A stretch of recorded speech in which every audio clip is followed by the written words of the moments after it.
अस्सलाम वालेकुम। Programme night addition में हम आपको खुशामदीद कहते हैं। ईवीएम हुकूमत हो या अपोजिशन, दोनों के यहाँ इलेक्ट्रॉनिक वोटिंग मशीन के ही आजकल चर्चे हमें नज़र आ रहे हैं। हुकूमत ईवीएम के गुन गाते थकती नहीं है और अपोजिशन ईवीएम की खराबियां बताते हुए नहीं थक रही है।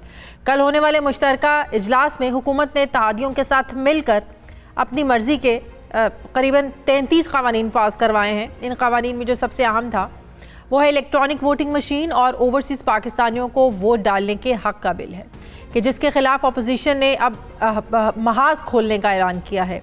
हुकूमती हलके तो बहुत खुश हैं कि ईवीएम का बिल पास हो गया है, मगर हुकूमत की इस खुशी को शायद इलेक्शन कमीशन ऑफ पाकिस्तान भी जो है वो मानने को तैयार नहीं है, क्योंकि सेक्रेटरी इलेक्शन कमीशन का ये कहना है कि इलेक्ट्रॉनिक वोटिंग मशीन का इस्तेमाल आइंदा इंतखाबात में होगा या नहीं, अभी इस बारे में कुछ कह नहीं सकते, क्योंकि ईवीएम के इस्तेमाल में बहुत से चैलेंजेस दरपेश हैं। इंतखाबात से पहले ईवीएम को 14 मराहिल से गुजरना होगा और उन्हें इस्तेमाल बनाने के काबिल बनाने के लिए मज़ीद 3 से 4 पायलट प्रोजेक्ट करना होंगे। सेक्रेटरी इलेक्शन कमीशन ने आज ये भी कहा कि इस वक्त हम मामलात का जायज़ा ले रहे हैं, फौरी तौर पर सारे सवालों के जवाब नहीं दिए जा सकते। ताहम उन्होंने ये कहा कि ईवीएम का बिल पास हो जाने से इलेक्शन कमीशन इस बात का पाबंद नहीं हो जाता कि इंतखाबात जो है ये ईवीएम से ही हों, इस पर अभी वक्त लगेगा। एक तरफ इलेक्शन कमीशन ईवीएम पर एतराज़ात उठा रहा है तो दूसरी तरफ अपोजिशन भी इंतखाबी इस्लाहात के बिल पर हुकूमत के ख़िलाफ़ मैदान में उतर आई है। मुत्तहिदा अपोजिशन का ये कहना है कि रूल्स 10 के मुताबिक हुकूमत जो है ये 222 अरकान पूरे करने में नाकाम रही है।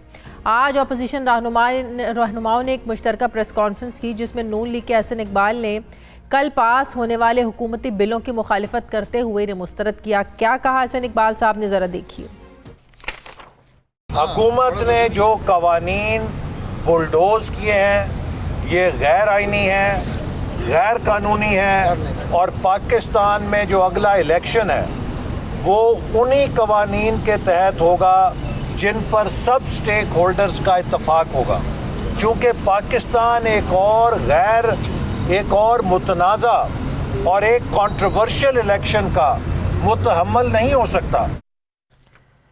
अब हुकूमत, अपोजिशन और इलेक्शन कमीशन के मामलात एक तरफ हैं। अब सवाल ये है कि क्या इस बात का तखमीना लगाया गया है कि एक पोलिंग स्टेशन पर कितनी ईवीएम मशीनों की ज़रूरत होगी और पूरे पाकिस्तान में कितनी मशीनें चाहिए होंगी। अब मशीन में किसी भी किस्म की तकनीकी ख़राबी पैदा होने की सूरत में मुतबादिल क्या तरीक़ाकार अपनाया जाएगा। मैं बात करूंगी, मुझे ज्वाइन कर रहे हैं पाकिस्तान पीपल्स पार्टी के सीनियर रहनुमा हैं, माहिर क़ानून हैं, बैरिस्टर चौधरी एतजाज़ एहसन साहब। अस्सलाम वालेकुम, बहुत बहुत शुक्रिया चौधरी साहब आपका। चौधरी साहब, सबसे पहले तो मुझे ये बताइएगा कि ईवीएम और ओवरसीज़ को वोटिंग का हक़ मिलने से क्या इलेक्शन कमीशन इस बात का पाबंद हो गया है कि इंतखाबात इसी तरीक़ेकार से होंगे, इसके मुताबिक ही होंगे जो कल बिल पास हुआ है? वोटिंग मशीन का तो चूँकि उन्होंने बराह रास्त और बड़े वाज़ेह अंदाज में लिख दिया है, वो तो इसी तरह का होगा। और जो इलेक्शन कमीशन है वो पाबंद है उस कानून की या उस तरीक़ेकार की जो कि पार्लियामेंट वज़ा करती है और नाफिज करती है। इलेक्शन कमीशन अपना नहीं कोई मुतज़ाद फार्मूला या ज़ाब्ता या तरीक़ेकार, तरीक़ा अमल बना सकती। अब रही ये बात कि क्या ये मुमकिन है कि इतने अरसे में इसमें मैं बाद में बात करती हूँ, वक्त की मैं बाद में बात करती हूँ।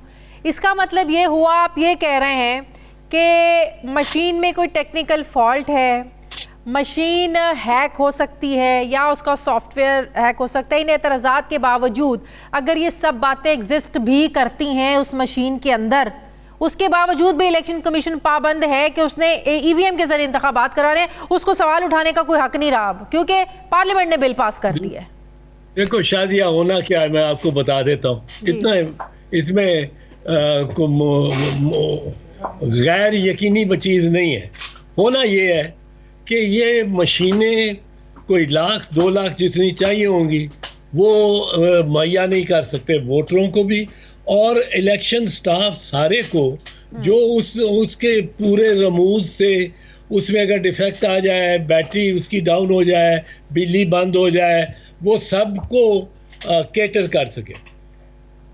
ये ज़रूर है कि दुनिया ने भी और पाकिस्तान ने भी मशीनों की तरफ जाना है, मशीनों की तरफ, बिल आखिर मशीनों से ही वोट होना है। पर क्या 2023 में ये हो सकेगा? तो 2023 में ये नहीं हो सकेगा। तो फिर ये मामला अदालत में जाएगा।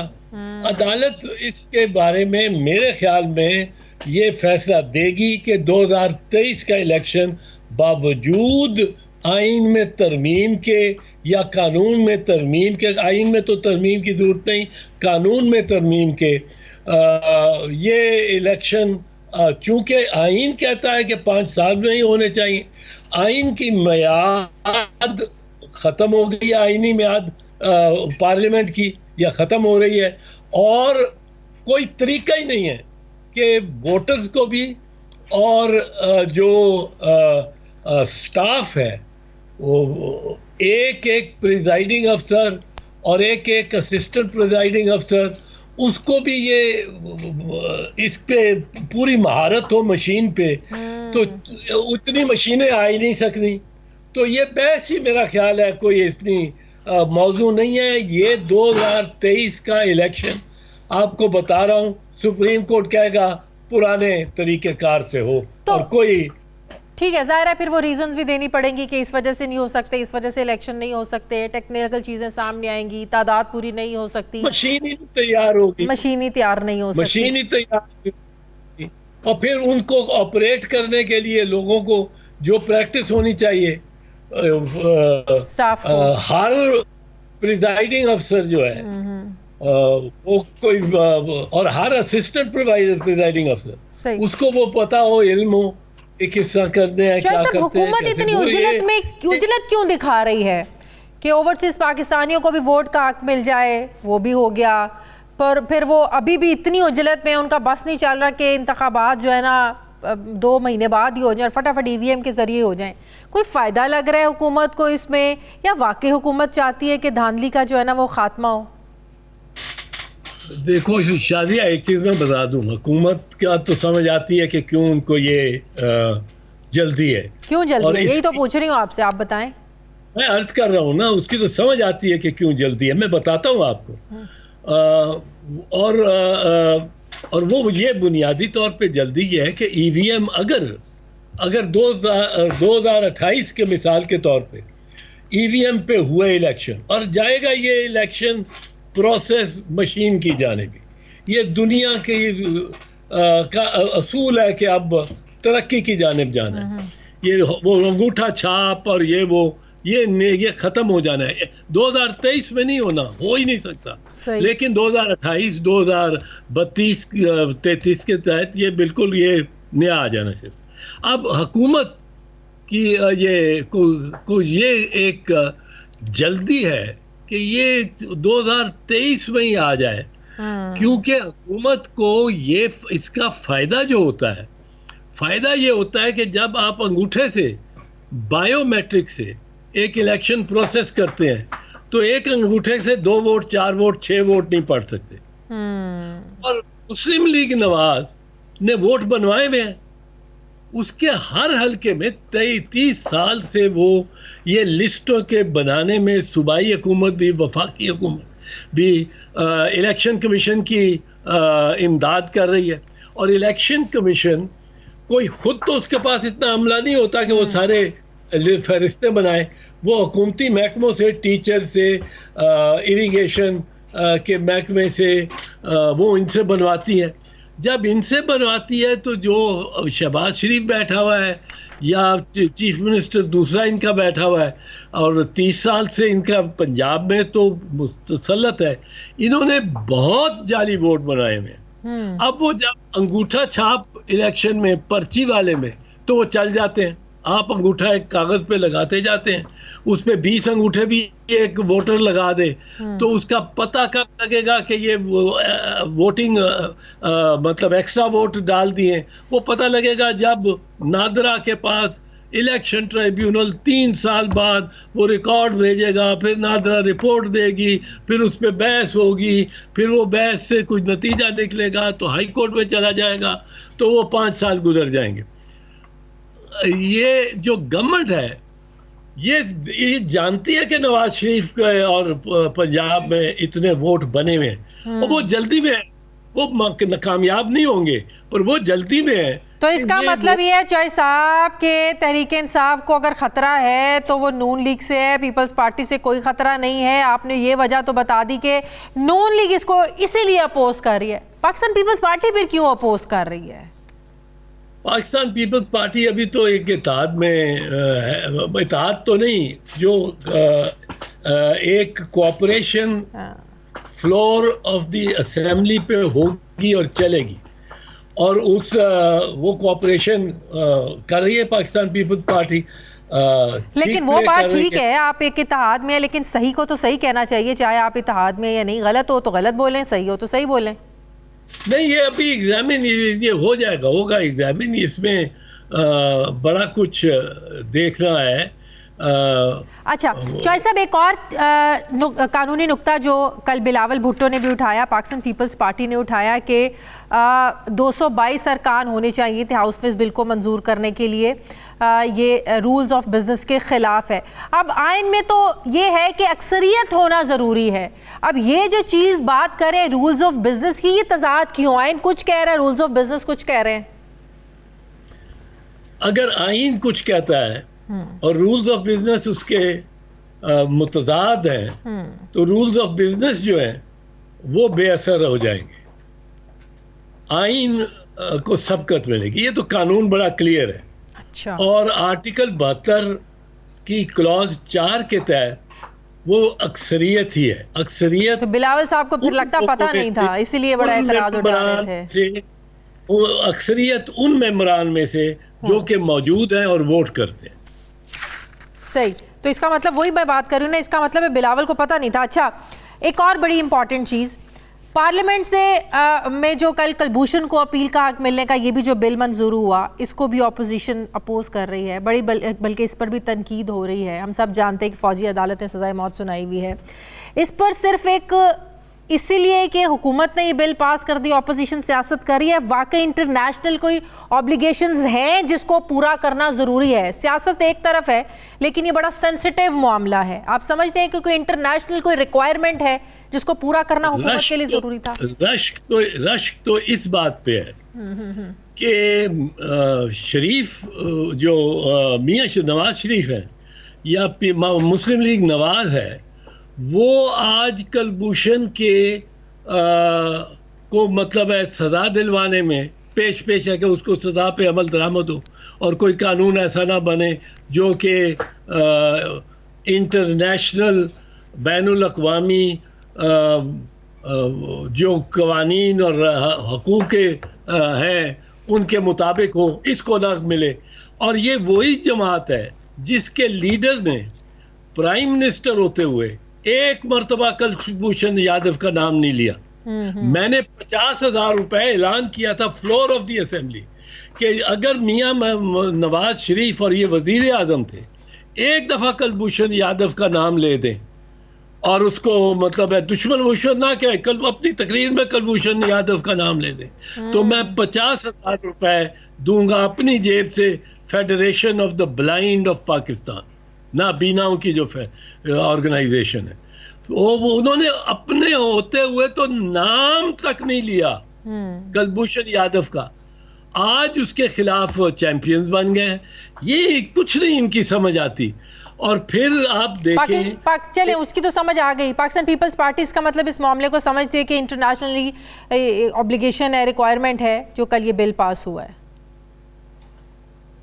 ये इस बात में जो हुकूमत गालिबन करना चाह रही है, मुझे नहीं हुकूमत के मुद्दा या मंशा का इल्म, पर जो हुकूमत करना चाह रही है गालिबन के, उन्होंने माहौल देखा भी होगा उस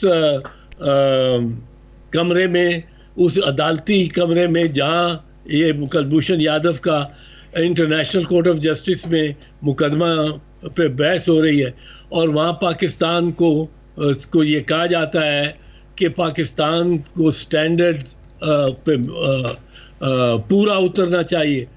तो ये एक चीज़ है जिस पे आप दो राय रख सकते हैं। दो ये भी राय है कि आप उसको क्यों मराहत दें या रियायत दें। वो किसी के मामे चाचे का बेटा है, वो तो मुल्क दुश्मन है, उसने तो पाकिस्तान में धमाके कराए हैं। एक दूसरी राय ये भी हो सकती है कि और ये अदालत में से अगर के फैसलों में से अखज़ की जाए कि जी उसको पाकिस्तान को चाहिए कि उसको बिल्कुल हर सूरत में एक फेयर राइट दे। उसका मिलिट्री कोर्ट ने ट्रायल किया हुआ, तो उसको एक फेयर ट्रायल दे, और फेयर प्रोसेस के लिए ज़रूरी है कि उसको एक वकील का मौका दे दिया जाए, कि फिर उसको मौका दिया जाए ताकि वहाँ जाके कह सकें कि जी ये तो वकील करता ही नहीं है, खुद ही नहीं करता, हम क्या करें। सही सही। आखिरी सवाल, राना शमीम का बयान हल्फी, क्या नून लीग को इससे कोई रिलीफ मिल सकता है? नून लीग को रिलीफ मिलने वाला है।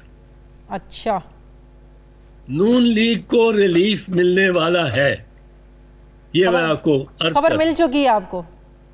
आप किस बेस पे कह रहे हैं? ये बयान हल्फी की बुनियाद पर कह रहे हैं या अंदर की वाकई की खबर है? मैं आपको मैं कोई शेख रशीद नहीं हूं कि गेट नंबर 4 पे बैठा हुआ हूं और वहां से गिनता हूं कौन आ रहा है जा रहा है। मैं ये समझता हूं कि ये बस आप छोड़ दें, मुझे कोट कीजिएगा, ये नून लीग को रिलीफ मिलने वाली है। अब रही बात कि नून तो लीग फिर तो ये भी डिसाइड हो चुका होगा कि रिलीफ मिलने की सूरत में नवाज शरीफ की सियासत किस नौयत की होगी और शहबाज शरीफ कहाँ खड़े होंगे फिर? नहीं, वो तो ये छोटी बातें पे लोग लगे हुए हैं। ट्रक की बत्ती पे कभी लगा देते हैं आप कौम को सारी तरीन के तरीन आ रहा है, तरीन जा रहा है, तरीन के साथ 40 बंदे हैं, तरीन के पास 5 बंदे हैं, तरीन कभी आप लगा देते हैं शहबाज शरीफ नवाज शरीफ के अलग-अलग ट्रक, वो उधर ट्रक जा रहा है, वो उधर ट्रक जा रहा है। ये बत्तियों के पीछे नहीं गेम बहुत संगीन है। और गेम ये है कि ये लोग जिन्होंने कैलिब्री फॉन्ट में जालसाजी की, जिन्होंने कतर के वो कतरी प्रिंस पे जालसाजी की, जिन्होंने ये है वो सबूत जनाब स्पीकर जिनके ज़रिए हम ने वो जायदाद बनाई, वो सबूत एक नहीं दिया, मनी ट्रेल एक नहीं दी, रोज उसी फ्लैट में जाके आप रह रहे होते हैं। अब कितना रुसवा करना है इस कौम को। और मतलब है बस आपकी बात रिकॉर्ड हो गई है। अब जब रिलीफ मिल जाएगा शरीफ ख़ानदान को, तो ये मैं स्पेशल प्रोग्राम से निकाल के चलाऊंगी कि इस डेट को इस वक्त इस प्रोग्राम में एतजाज़ साहब ने कहा था। बहुत बहुत शुक्रिया, बहुत शुक्रिया। पीपल्स पार्टी के सीनियर रहनुमा माहिर कानून चौधरी एतजाज़ अहसन साहब मेरे साथ थे। मुझे ब्रेक लेनी है नाज़रीन, वापस आते हैं एक वक्फे के बाद।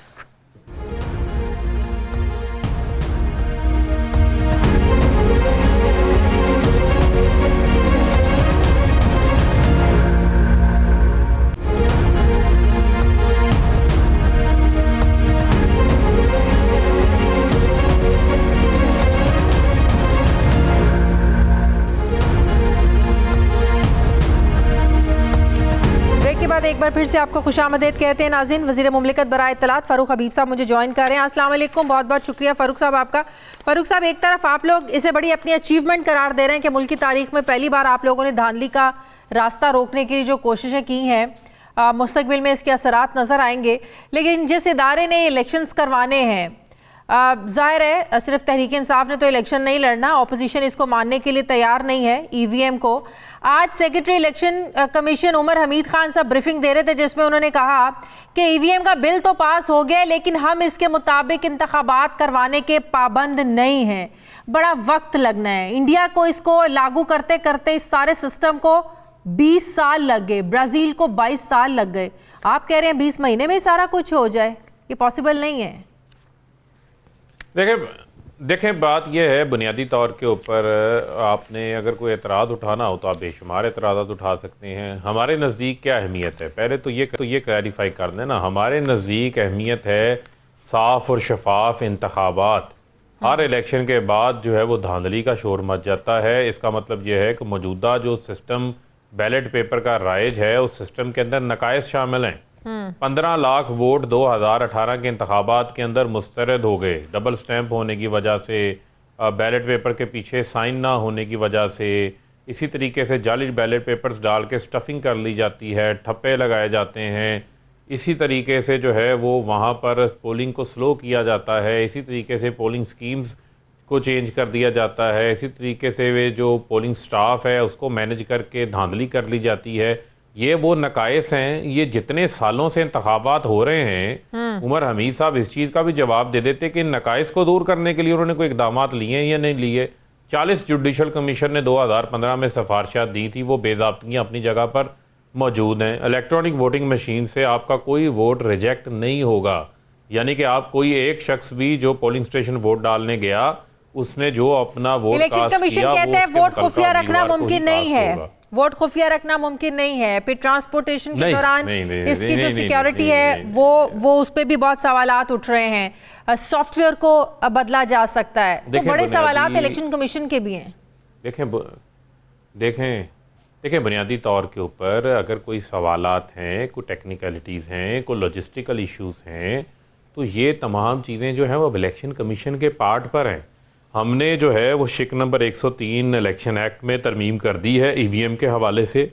उसके ऊपर अब इलेक्शन कमीशन का काम है कि वो पूरी दुनिया से मशीन्स मौजूद हैं, पाकिस्तान के अंदर भी जो है वो बनाने की सलाहियत मौजूद है, वो दुनिया के एक्सपर्ट्स से बात करें, उसके ऊपर ईवीएम की जो है वो मशीन्स मंगवाएं, डिफरेंट मशीन्स डिफरेंट मॉडल्स जो है वो मौजूद हैं। बड़ी रीजन ये भी है ना कि टाइम भी तो बहुत शॉर्ट है। आज ये पत्थर आज नहीं देखें, टाइम किसी काम के लिए शॉर्ट नहीं होता। जितनी पाकिस्तान को मशीन्स दरकार हैं वो मशीन्स 6 महीने के अंदर जो है वो तैयार हो सकती हैं, कोई मसला नहीं है। बजट भी कोई कंस्ट्रेंट नहीं है और ये इलेक्शन कमीशन का एक परमानेंट एसेट बन जाएगा। बुनियादी तौर पर फिर मैं आपको कहूँगा, वो इदारा जिस इदारे ने इंतखाबात करवाने हैं, साफ शफाफ करवाने हैं, आइन के मुताबिक करवाने हैं, आइन के आर्टिकल 218 के तहत साफ शफाफ इंतखाबात करवाना इलेक्शन कमीशन की ज़िम्मेदारी है, तो उनकी ये ज़िम्मेदारी बनती है कि वो इन साफ शफाफ इंतखाबात करवाएं। और बैरून मुल्क को वोटिंग राइट देने के ऊपर किस किस्म का कोई एतराज़ है, उसके ऊपर कोई एतराज़ नहीं है। 2012 में मरियम सफदर ने ट्वीट की हुई है, शहबाज शरीफ ने ट्वीट की हुई है, हम ओवरसीज को वोटिंग राइट देना चाहते हैं। जब अमली तौर पे वज़ीर आज़म इमरान खान काम करने लग गए, उस पे उन्होंने रुकावटें डालना शुरू कर दी कि इस बिल को पास करवाने से पहले आप लोग तो बड़े अरसे से कोशिशें कर रहे हैं, आप लोग तो शुरू से चाहते हैं कि इलेक्ट्रॉनिक वोटिंग मशीन के जरिए इंतखाबात करवाए जाएं, तो क्या ये बेहतर नहीं होता कि इस बिल को पास करवाने से पहले, लाने से पहले एक ज़बरदस्त किस्म का पायलट प्रोजेक्ट हो जाता, ताकि सबको उनके सवालों के जवाब मिल जाते। अगर वाकई में कोई टेक्निकल फॉल्ट्स होते, बड़े ज़िमनी इंतखाबात भी हुए, बार्स के इंतखाबात होते हैं, अभी लोकल बॉडीज़ के होने हैं, चलें अब तो आप कोशिश कर ही लेंगे, लेकिन बिल पास करवाने से पहले आपको नहीं चाहिए था कि इसका एक पायलट प्रोजेक्ट करवा लेते? देखें, पायलट प्रोजेक्ट किसने करवाने थे? पायलट प्रोजेक्ट के बारे में तो इलेक्शन एक्ट 2017 में पहले लिखा हुआ था, शिक नंबर 103 जिसमें हमने तरमीम की है, उसमें यही तो लिखा था कि ईवीएम के आप पायलट प्रोजेक्ट्स करवाएंगे। ये इलेक्शन कमीशन से सवाल पूछे ना आप कि आपने कितने पायलट प्रोजेक्ट्स करवाए हैं। मैं आज ये खबर पढ़ रही थी कि इलेक्शन कमीशन ने, उसके बाद मैं खबर पढ़ रही थी कि इलेक्शन कमीशन ने किसी ज़िमनी इंतखाबात में आप लोगों से मांगे तो वजीर साइंस एंड टेक्नोलॉजी ने कह दिया था 4 महीनों से पहले नहीं मिल सकती।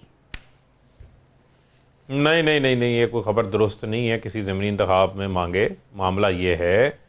फिर मैं आपको ये कहूँगा कि ये इलेक्शन एक्ट 2017 में ऑलरेडी मौजूद थी। ओवरसीज़ को वोटिंग राइट देने के हवाले से, ईवीएम के इस्तेमाल के हवाले से पायलट प्रोजेक्ट्स करने थे।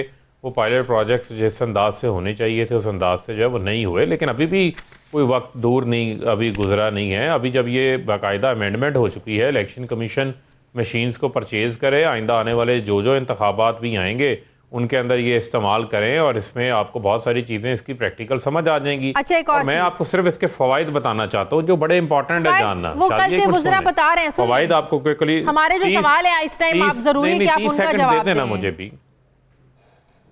मुझे भी तो 30 सेकंड दे देना, मुझे भी 30 सेकंड दे दें। देखें, बड़ा ज़रूरी है कि जो आपका फॉर्म 45 है, जो टोटल वोट काउंट आपका जो कास्टेड होते हैं, वो आपको पोलिंग बंद होने के 5 से 10 मिनट बाद वो फॉर्म आपके पास मौजूद होगा। जो वोट डालेगा उसकी आपके पास स्लिप भी मौजूद होगी, उसको आप काउंटर वेरीफाई आप कर सकते हैं।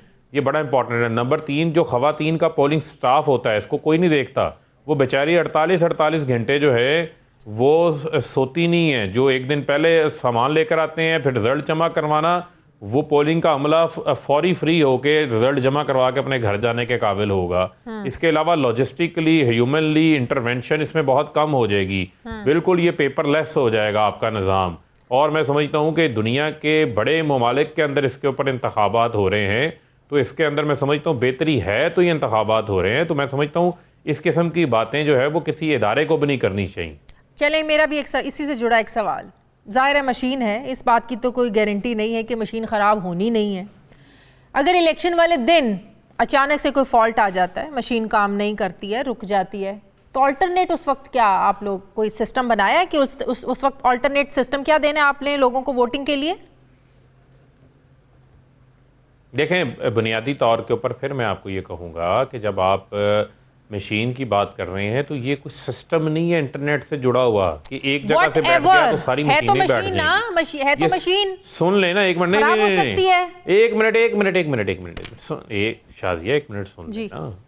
आप ये तो सुन लें कि जब इंतखाबात होते हैं तो इंतखाबात जब होने हैं तो इस मुल्क के अंदर जो है वो लाखों पोलिंग स्टेशंस बनते हैं। तो आप मुझे ये बताएं कि अगर किसी एक जगह के ऊपर, किसी जगह पर कोई मशीन में किसी एक जगह के ऊपर फॉल्ट आता है तो वो पूरे हलके के रिज़ल्ट पे या पूरे पाकिस्तान की रिज़ल्ट के ऊपर जो है वो उसका कोई असर नहीं आएगा। दूसरी बात ये है कि इन मशीन्स को आपने इलेक्शन से पहले आपने पूरा ट्रायल टेस्ट करके वहाँ पर पहुँचानी है। दूसरा ये है कि इनका इंटरनेट से कोई ताल्लुक नहीं है, ये बैटरी के साथ जो है वो चलेंगी, बैटरी चार्ज होंगी, बैकअप बैटरी मौजूद होगी, 24 घंटे ये मशीन जो है वो बैकअप बैटरी से ज़्यादा जो है वो निकाल सकती है। ये वो तमाम टेक्निकल चीज़ें हैं जिनके ऊपर बेशुमार गुफ्तगू हो चुकी है। इलेक्शन कमीशन की टेक्निकल इवैल्यूएशन कमेटी की भी तसल्ली करवाई जा चुकी है। चलती मशीनरी खराब हो जाती है। एक चीज आप मार्केट से लेके आते हैं मशीनरी, घर आके आप ऑन करते हैं तो वो चलती नहीं, और बाद में दुकानदार भी उसको वापस लेने के लिए तैयार नहीं होता कि भाई आप तो चलती हुई, आप टेस्ट करके लेके गए थे। आज एक देखें, सुन लें ना जरा, सुन लें। देखें, बुनियादी तौर के ऊपर मैं आपको ये बताऊंगा दुनिया कहाँ पहुंच गई है भाई। आज 18 करोड़ मोबाइल फ़ोन सिम्स हैं पाकिस्तान में, 12 करोड़ 4G यूज़र्स हैं जो इंटरनेट चला रहे हैं। आपकी अरबों डॉलर्स की ऑनलाइन बैंकिंग ट्रांजैक्शंस हो रही हैं। ई कॉमर्स का बिजनेस कहाँ पहुंच गया है। मैं आपके टीवी शो पे बैठ के इसी टेक्नोलॉजी DSNG के जरिए शो कर रहा हूँ, ये तो खराब नहीं हो रही। इसी तरीके से मुझे आप ये बताएं, जब कोई काम ना, टेक्निकल फॉल्ट आ जाते हैं, सुन लें, जब एक मिनट सुन लें, जब कोई काम ना करना हो तो उसके वक्त आप ये तमाम चीज़ें अपने जहन में बिठा लें तो फिर आप नहीं कर सकते। टेक्निकल फॉल्ट तो आपके बैलेट पेपर का मैं बताऊं आपको, एक स्टैंप चोरी हो जाए ना, हम तो प्रैक्टिकली इलेक्शन लड़ते हैं, एक स्टैंप चोरी हो जाए वहाँ से तो 3-3 घंटे वहाँ पे पोलिंग बंद हो जाती है। आप ये बताएं कि जो आपके बैलेट पेपर्स हैं वो अजाफी छाप दिए जाते हैं, आपके बैलेट पेपर्स को जो है वो स्टफ कर दिया जाता है, उनकी काउंटर फाइल्स नहीं मौजूद होती, वहाँ पर जिसने वोट कास्ट किया होता है उसके थंब के इंप्रेशंस मौजूद नहीं होते, जो लोग फौत हो चुके होते हैं उनके वोट भी डाल दिए जाते हैं। ये खदशात तो उस बैलेट पेपर के निज़ाम के अंदर भी मौजूद हैं। तो लिहाजा मैं आपको ये सिर्फ कहना चाहता हूँ कि हमें खुले दिल के साथ, खुले ज़हन के साथ आगे बढ़ना चाहिए। देखें, ये जितनी भी मशीनें दरकार होंगी, जो हमारे पोलिंग स्टेशन है, जारी बात है जो हमारा एक पोलिंग स्टेशन है उसके अंदर डिफरेंट बूथ होते हैं, तो हर बूथ के ऊपर जो है अगर उसमें एक कोई एस्टिमेट तो हुकूमत ने लगाया होगा ना, आप लोगों को ब्रीफिंग दी गई होगी ना, आपको दरकार होगी। देखें, ये तो टोटल इलेक्शन कमीशन देखेगा ना, जो हमारे टोटल हलके हैं उन हलकों के अंदर जो मौजूद पोलिंग स्टेशंस हैं उसकी बुनियाद के ऊपर ये एस्टिमेट इलेक्शन कमीशन ने जो है वो लगाना है। जो एक नेशनल असेंबली का हल्का होता है उसमें ऑन एवरेज 250 से 300 के करीब पोलिंग स्टेशंस जो हैं वो होते हैं, जिसके अंदर आपके डिफरेंट फिर बूथ्स बने होते हैं जिनके अंदर वोट कास्ट होते हैं। तो आप अंदाज़ा कर लें कि आपके हमारे 272 जो है वो डायरेक्ट कौमी असम्बली की कंस्टिट्यूंसीज़ हैं। इसके अलावा हमारी सूबाई असम्बलियों की सीटें तो तकरीबन ये 1100 के करीब जो है वो हल्के बन जाते हैं मिला के। बहुत बहुत शुक्रिया वज़ीर मुमलिकत बराए इत्तलात फ़ारूक हबीब साहब थे। मुझे ब्रेक लेनी है नाज़रीन, वापस आते हैं एक छोटे से वक्फे के बाद।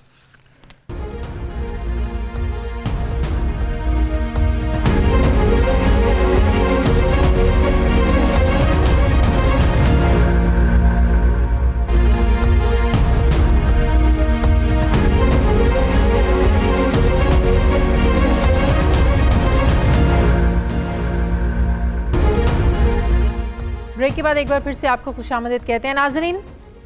ये 4 और 5 जून 2021 की दरमियानी रात थी।